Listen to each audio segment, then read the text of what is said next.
I'm telling you what will happen. So,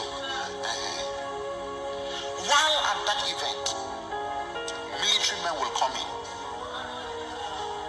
and they will arrest TINUBU. And at that point, an interim government will rule Nigeria. Well, this whole issue has caused a lot of debate on social media, whether or not it was because he talked about TINUBU or he actually raped those women, which is the main conversation for me right now. But you know, on Monday, the pastor posted a video where he stated that during a church service that the allegations against him were untrue and were politically motivated. I know for sure that all the attacks against me are politically motivated, and the goal is to discredit my voice as a prophet because I took a stand. Well, let's take some reactions. This is from Omolere, who wrote, Bola Tinubu has not been sworn in. He's already going after pastors. Touch not my anointed. You may keep quiet today because he is not your pastor or because you support APC. It will soon be your turn. First, it was Prophet Tomi Arayomi. Now, Bishop FEYI Daniels. Well, Pastor Sam wrote, your prophecy must not contradict the law of the land, for we know in part and we prophesy in part. Wisdom is profitable to direct. Even when God told you something and you knew it was going to contravene the law of the country, you need to apply wisdom. I mean, I think that Prophet Sam's tweet right there is quite apt. I mean, I cannot say what pastors should say or what pastors should not say at this point. I'm not a lawyer. But the main issue really at this junction is whether or not he raped those women. We have seen this type of stories. Ayo, I want to start with you because we've seen these prophets, you know, that have been convicted of rape, raping their, you know, members and all of that. And even when my mother died, I believe I got some messages regarding this particular pastor. And, you know, the message was about two women complaining that he had, raped them. I mean, I couldn't verify the story and I was going through my whole mess. So, I mean, and I also heard that he had been arrested once because of the rape charges as well. I don't know what your thoughts are. Yes, I mean, rape is a very serious issue in Nigeria. For over the years, they've tried to get a strong conviction for it, and currently, minimum, depending on where you're looking, the criminal code under the penal code, minimum sentence, if found guilty, is 12 years, and maximum is life imprisonment in Nigeria. So it is a crime, as recognized in Nigerian law. However, the burden of proof is that when you charge someone to court an allegation of rape, it must be proven, or it should be proven. And usually the challenge in a conviction is trying to get the proof. It's one of those crimes that the proof is quite difficult to obtain because of what's involved in it. However, in terms of Bishop FEYI Daniel, as with you, initially when this his prophecy became quite popular, especially before the elections, I'd done a quick search on him because just to find the authenticity, the background of the bishop. And one of the things that came up on the first page were these allegations by these two church members. He's not the first person as a cleric who would be accused of such. Therefore, I wouldn't say it's a surprise. However, what some people have said in terms of likening it to persecution because of what he has said is what then becomes a topic of conversation. That is this a targeted, yes, as we've often said, you have a crime, it's targeted because he said something that does not sit well with powers that be. Again, you cannot take it away from what recently happened with Prophet Tomi Arayomi.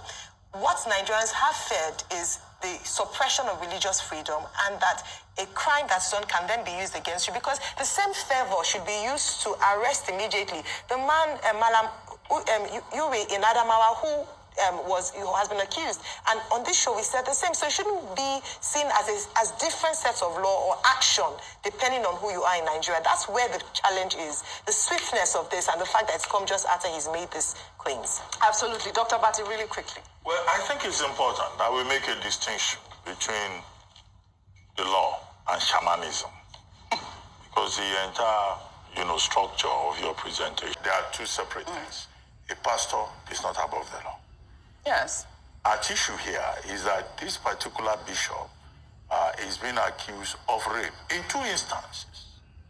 of having unlawful carnal knowledge of a female Homo sapien the first time and the second time. 2 female Homo sapien in this particular case. And rape is a very serious crime in Nigeria. Section 357 of the Criminal Code, Section 358 of the Criminal Code, Section 282 of the Penal Code, Section 1 of the Violence Against Persons Prohibition Act of 2015. And this is what the court will look at on the basis of evidence available. Now, the Domestic Violence Court in Lagos, acting under the criminal laws of Lagos State, has now said he has a case to answer. But he has been remanded in Kirikiri till May, when the case has been adjourned for trial. Or he gets bail. Yes. Well, it's been, once the bail is perfected, then but the next hearing is May 11, to be specific. Now, that's what we need to focus on. Absolutely. Is he guilty as charged? If he's not guilty, let him prove it. 2 different cases against him. So a pastor does not enjoy immunity to the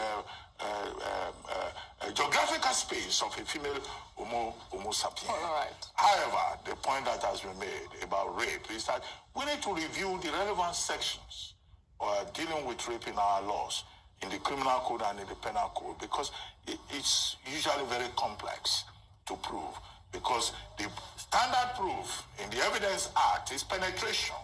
The law will say you must prove that you penetrated beyond the labio majora. Well, all right. So how do you prove that? So it creates a lot of problems. But until we get to the point where we review the laws on rape, who is raped, how is rape consummated, and all of that, that's where the bigger question is. But if a pastor raped somebody, he should be made to have his day in court. All right. Leave shamanism out of it. We'll see what happens. We'll take another story. Well, in the same vein, the Minister of Works and Housing, Babatunde Raji Fashola, has been trending on social media after stating during a live television interview over the weekend that the allegations against Nigeria's president-elect, Bola Ahmed TINUBU, are unproven. The minister, when asked why there were so many controversies surrounding the president-elect, especially as it relates to his educational background, exact age, family ties, his source of wealth, and the forfeiture of $460,000 to the U.S. government over alleged involvement in illicit drug trafficking, said the controversies might be an indication of a positive turnaround for the country, adding that there is no sainthood in governance and that the focus should be on performance and efficacy. When asked about the recent claims that TINUBU allegedly obtained citizenship of Guinea, an action that violates Section 137 of the 1999 Constitution, which states that a person shall not be qualified for election to the office of president if he has voluntarily acquired the citizenship of a country other than Nigeria.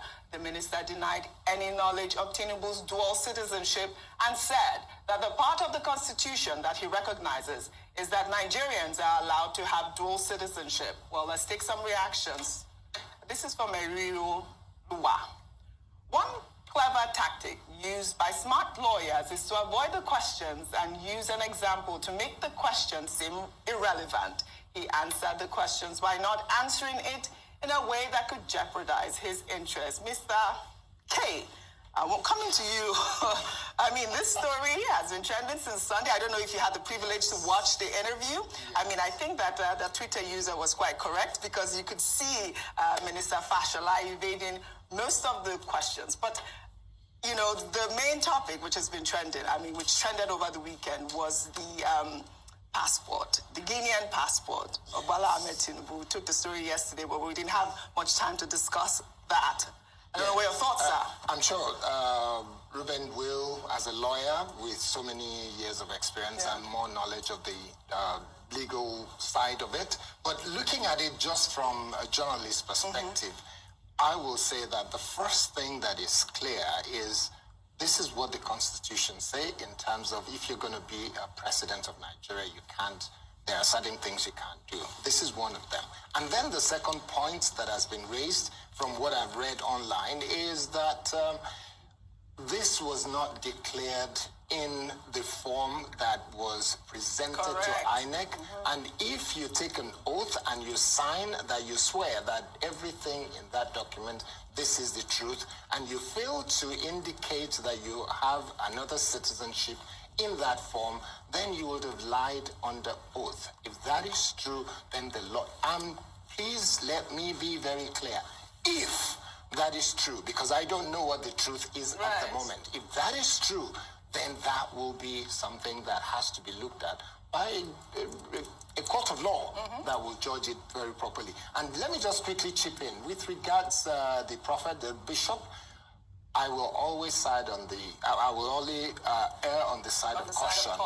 And when it comes to caution, anything to do with rape with women, I will say that woman must be respected, or those women must be respected, and they have to be believed until proven otherwise. Which means that, like Dr. Bati said, the bishop has got to go to court, have his day in court, and prove that he has not done it. And if he has, this issue of touch not my anointed does not apply. Well, if you have raped a woman, even God will be against you. But if he has not...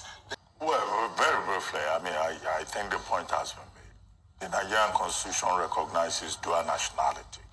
And that's precisely what Minister Fashola was saying with regard to Asiwaju Bola Ahmed Tinubu.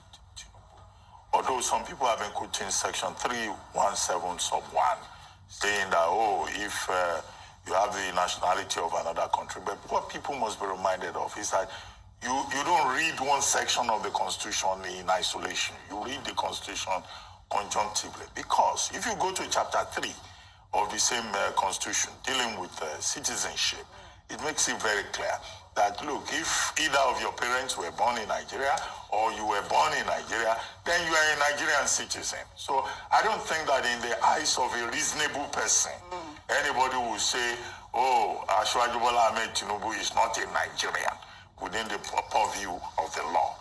And there is no evidence that he has renounced his citizenship. So there's no evidence of renunciation. However, the key issue here is that perjury.